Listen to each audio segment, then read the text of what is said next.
I want to introduce y'all to this week's topic. I've introduced you to the topic of epistemology. We're talking about something I would call applied epistemology this week.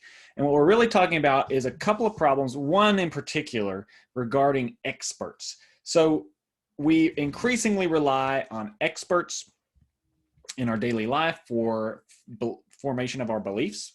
Think about this. Think about life in 2021 compared to life 200 years ago. I was talking about this with some friends recently. Think about the level to which your daily experience is mediated by various technologies that you don't understand. How many of us can explain not only your own smartphone, but the way that my stupid flip phone works? How many of us can explain the way the computer I'm recording this message on works? How many of us can explain the way our houses are built? How many of us can explain the way our cars work? Things that we use every day or almost every day that we couldn't really live without, that are sort of focal to our existence increasingly, right, with our computers especially. And compare that to a time when people generally built their houses and their furniture. They didn't have cars, they didn't have phones, they didn't use the internet. Think about their means of communication, right? Our means of communication are all things that we don't understand. Their means of communication were all things that they did understand. Speech, writing, pens, things like that. So think about the extent to which so that's communication. Think about transportation. Maybe they didn't understand everything about the way a horse worked, for example, but they understood the basics of how to care for it, of what was inside a horse, of how the horse moved, etc. And increasingly, most of us don't understand the very basics of how our own cars work. And if you do, you certainly don't understand it in detail. Well, some people do, but a lot don't, is my point. So in general, the point here is our lives so much more are mediated by technologies that we don't understand, whereas for most of human history, that wasn't true. You didn't farm out your life to experts. Think about the sense in which we have to farm out basic aspects of our lives to experts. If my computer breaks, I don't know what to do with it. I got to farm it out. If my phone breaks, even this stupid flip phone, or what we now consider stupid, this, when I was in high school, would have made me super cool, or at least I would have thought so. It's very advanced technology. I don't understand it. If it breaks, I buy a new one, right? I don't understand the way this microphone I'm talking into works, the way this camera works. All of these things I have to farm out to experts. Transportation, I do a lot of work on my car myself, but there are certain things about it that I wouldn't be able to do myself. I didn't build the house that I'm living in. I do basic repairs. I'm remodeling the house, but again, it would take so much specialized knowledge in order to be able to build a house from the ground up. I'd like to be able to do that someday, but I can't right now. And most of us probably can't. So I have to farm out my living situation, certain aspects of my transportation, communication, virtually all of my communication, everything that I use for work, since I'm teaching online now, is maintained by an expert, and I have to submit myself to experts in order to have those things and have them functional. Even something that we take for granted, something as simple as indoor plumbing, again, is something that we generally have to farm out to experts to maintain, whereas people in the past did not. Okay, so that's just our daily lives. Think about the way we form beliefs too. Think about the COVID pandemic. How many of us as an epidemiologist are even capable of understanding, not even just capable, but even having the time and energy to sift through all of the data that we see, right? And those are beliefs that we form that very, very significantly impact our daily life, about whether we go outside, about whether we go to a restaurant or things like that. And if you're like me, you reacted far more hypochondrially. You overreacted in the beginning, and now you're, well, hopefully a long time ago, kind of scaling back a little bit. But we still had to rely on, and still do have to rely on, the testimony of experts about how we should be living, what the nature of the virus is, etc. And similarly, for so much of our life, we won't go into further examples, but we rely on experts for so much of how we live our daily lives and so much of how we form our beliefs that do more or less impact our daily lives as well. Okay, so expertise is really important for our belief formation, for figuring out how we should view the world around us, scientifically, practically, possibly philosophically. If you are of a certain religion, you think that expertise is very important in the formation of your theological beliefs. For example, maybe not if you're a Protestant Christian, but maybe if you are a more liturgical or tradition-oriented Christian, Catholic, or Eastern Orthodox, you will put yourself in submission. You wouldn't call the person an expert, but ultimately it's the same concept. It's someone who knows far more than you about the traditions and scriptures that you are putting yourself in submission to. Similarly, for other religions, there is someone in authority. You, again, probably wouldn't call them an expert, but they're occupying the same space of an expert. Someone who, by virtue of their knowledge, has authority over you in terms of your belief formation. Okay, so expertise. It's really important to figure out how we should orient ourselves to the experts. On one end of the spectrum, we have just never trust experts. Always go figure it out for yourself. That's going to be an increasingly unlivable mantra. My dad is one of these people that thinks, you should always be maintaining everything you have yourself. You should never farm out anything. He doesn't quite believe that. That's sort of the motto version, right? And then sometimes you have to farm something out. You have to pay the plumber to come with the fancy camera that goes down in your drain because you're not going to buy that camera or whatever. That, as decades go by, is increasingly unlivable. I still think it's true. You probably should try to do as much as you can yourself. I'm remodeling the house myself. I work on my car myself. But as more and more of our lives are mediated by a technical apparatus that we don't understand, it's going to be unlivable in its universal form, at least. So we've got to rely on experts. It doesn't seem really possible to just take this extreme stance and say you should just never trust experts. You should always go figure it out yourself. Think about history books, for example. You're relying on the testimony of historical experts, right? Do you really think that you should go search every battlefield and find the musket balls that would tell you that, oh, there were 752 guys here on this date at this battle? You would never be able to form virtually any historical beliefs if you did that.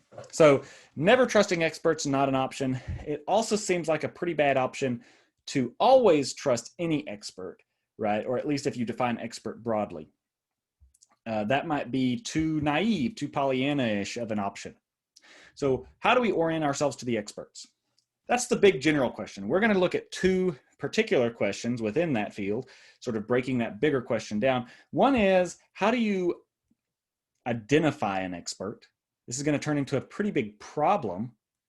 And the second is, what do you do when two experts disagree, or two groups of experts disagree? And that's also going to turn into a pretty big problem.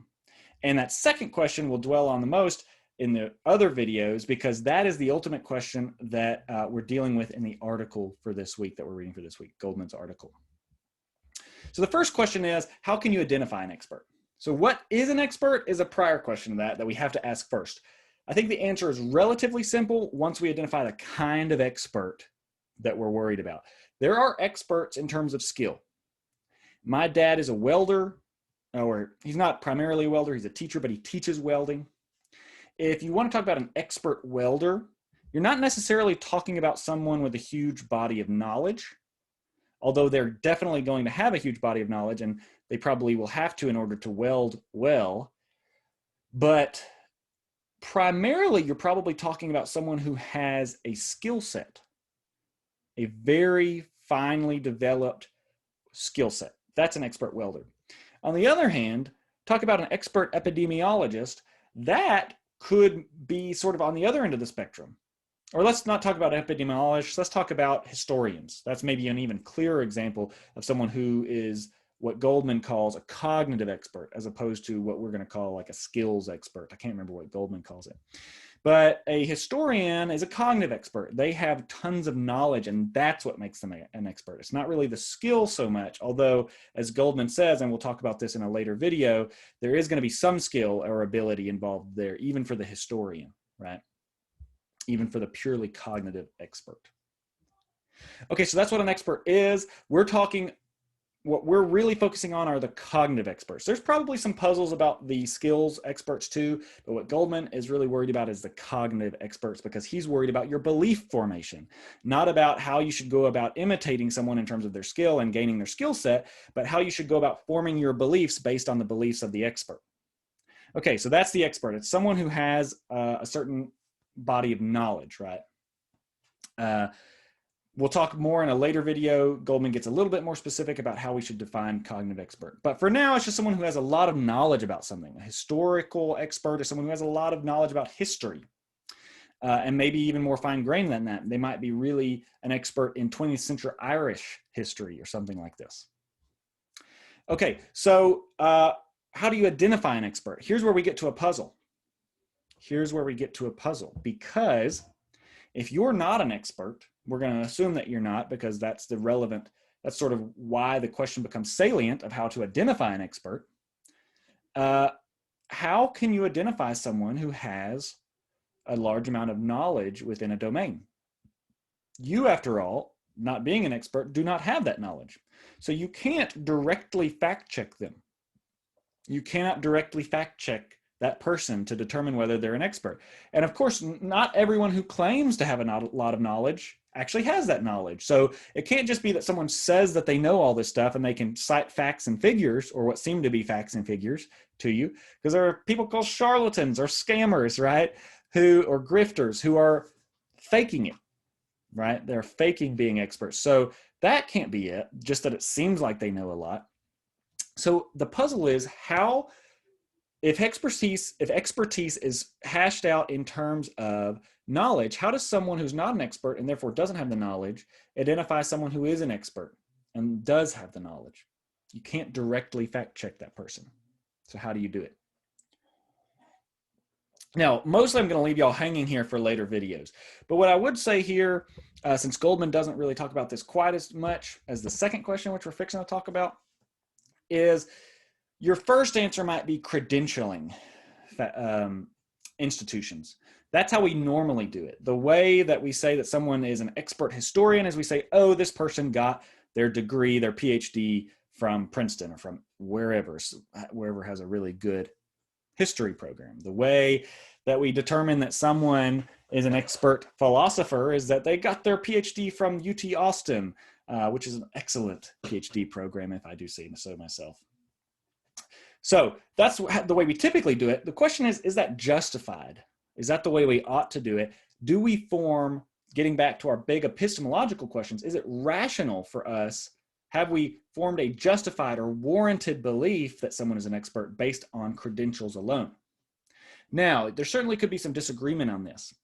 Certainly, people could come out of credentialing institutions and not be experts, so there's going to be some lack of reliability to it. Some people, I can attest to this, get PhDs and have just kind of gamed the system, right? They made it seem like they knew something when they didn't. And so they're not really experts, right? They don't know a ton about the thing, right?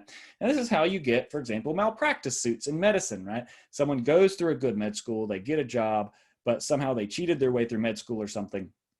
They're not a good doctor. They end up killing somebody if they're in a really important position or a really kind of critical position.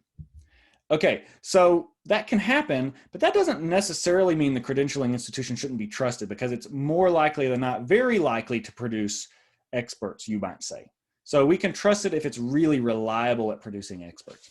The question is, when we're talking about purely cognitive experts, we're not being able to test them against some objective criteria skill set. If someone's a welder and they go through an institution that credentials them, my dad teaches them how to weld, we can just say, okay, well, let's make sure, weld this stuff, whatever. We'll see if you do it well.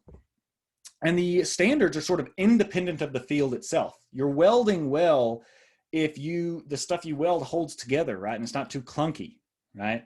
You are being a doctor, a good doctor, in ways that even non-experts could recognize, right? If you're a good surgeon, the people you operate on don't die and they have their whatever's wrong with them solved. And that's something that could be observed even by a non-expert. But think about purely cognitive cases.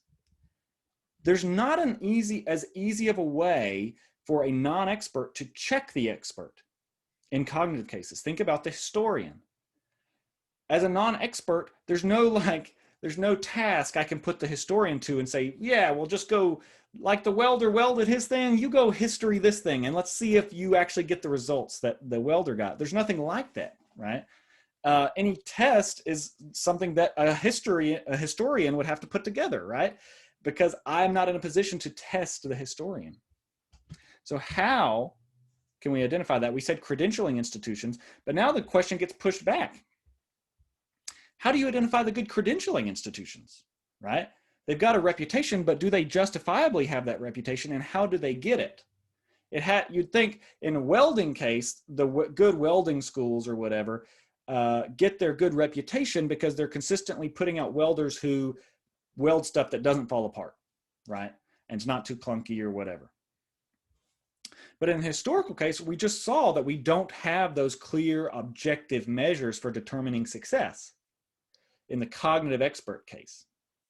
So we don't have that way of finding the credentialing institutions that have good repute. So how do we do it, right? Did Princeton just somehow like deceive us into thinking they were good, and then that sort of snowballs, it like reinforces itself and people just keep thinking highly of Princeton? Or do we have some measure? Now, I think I'm going to leave y'all hanging there. I don't know if there's a real great answer to that. Maybe you would say, well, expertise is sort of a scale, right? It's not like you're either an expert or you know nothing about the thing, right? We all know a little bit about history. We all know a little bit about whatever, English literature. Some people more than others. And maybe you could say, well, so I'm not an expert, but I know some.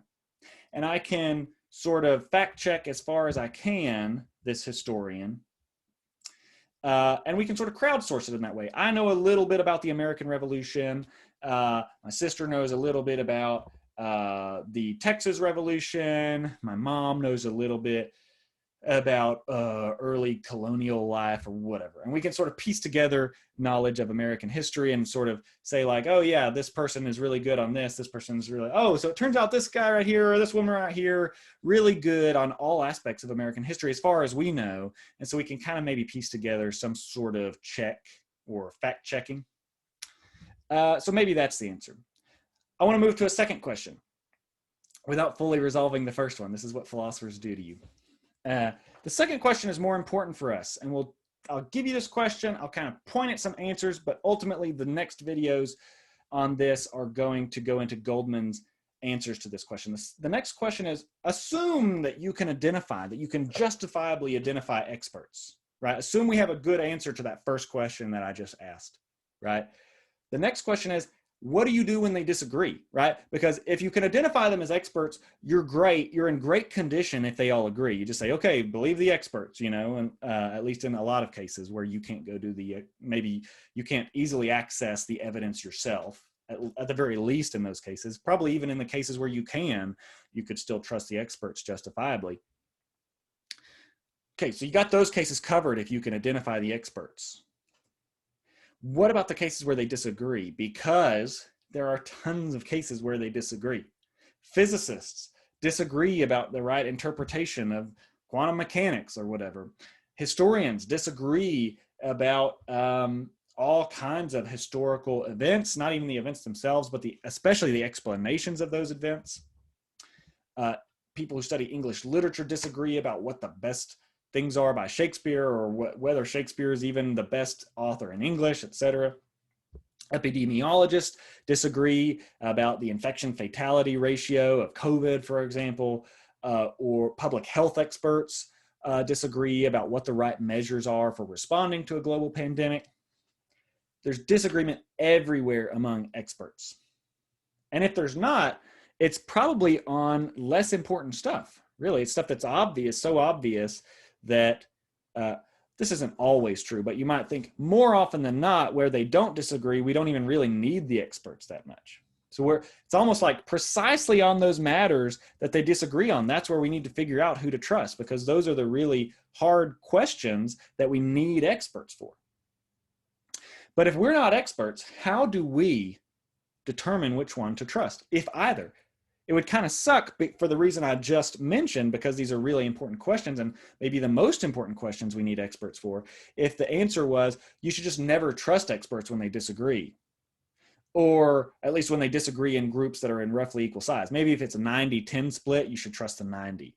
But what if it's 51-49, right? What if it's 50-50? What do you do then? There's lots of cases like that. And if the answer was you just can't form a belief, you just have to stay out of it, that would not be good, because there's lots of those sorts of cases, right? So we need a way for determining who to trust when the experts disagree. How could we do that? And let me make it problematic for you here. Let me make it seem like there's not an answer to this question before in the later videos I talk to you about what Goldman says as an answer to this question. But kind of chew on this for a minute. Again, this is just to reiterate an earlier point, we don't have the knowledge that they have. That's what makes us non-experts. So again, we can't say, I'm going to trust this person because they seem to be right. We can't do that. We don't have that knowledge. If we did, we wouldn't need experts to trust. So how is it, lacking the relevant knowledge, we can identify one expert to trust over the other when they disagree? Those are the questions, and those are the questions, or that last question, the second question, is going to be the question we talk most about in the rest of this week's material.